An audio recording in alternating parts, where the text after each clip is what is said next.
It does take us to our talk of the tape. The second half setup for stocks. Is it favorable for the rally to continue? Let's ask Dan Greenhaus. He's chief strategist for Solus Alternative Asset Management with me here post 9. Welcome back. It's good to see you. Thank you, sir. So about to make the turn, so to speak, right, on the second half of this year. How things feel to you? I think they feel pretty good. Obviously, there's not without concerns. The parabolic move in NVIDIA, which we're going to talk about in a minute, notwithstanding. The underlying economy continues to hold up. EPS expectations continue to hold up.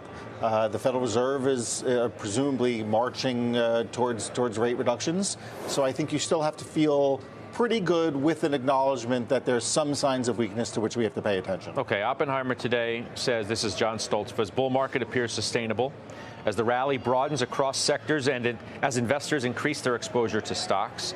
UBS, while various economic and geopolitical risks remain, we believe solid economic and earnings growth, the prospect of lower interest rates, and rising investment in AI should create a supportive backdrop for equities.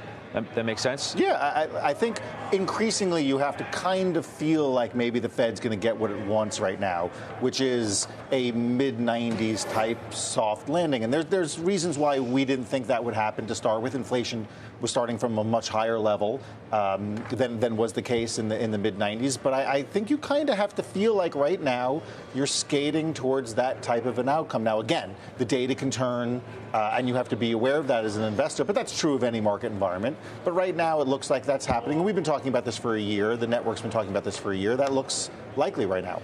All right. So you mentioned NVIDIA. If we say, are these signs of froth? And I say to you, that stat I read last week.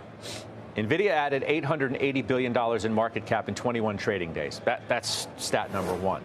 Stat number two, S&P 500, according to Bespoke, has gone 334 trading days without a one-day drop of 2%. That number in and of itself, or that stat in and of itself, is astounding.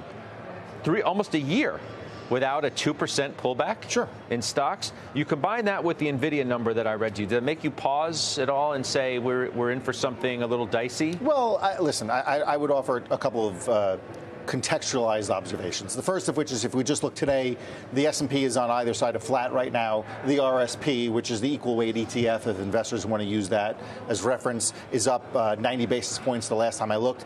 And that's with, I just wrote it down, NVIDIA is down 6%. Amazon, Oracle, Adobe, Salesforce all down 1.5%. Qualcomm down 4%. Avago down 2.5%.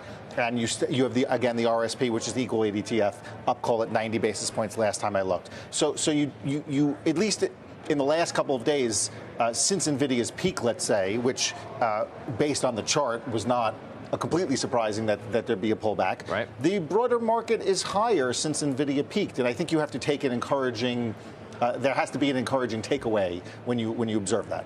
Yeah, because some people have wondered, well, if you have a crack in one of these high-flying names, the poster stock of the high-flying conversation, can the rest of the market withstand whatever pressure that brings you? And at least now, it appears yes, although a few days, one day doesn't a larger trend obviously make. I was going to say, a pullback in the stock, which we have up on the screen here, is different from a pullback in the story.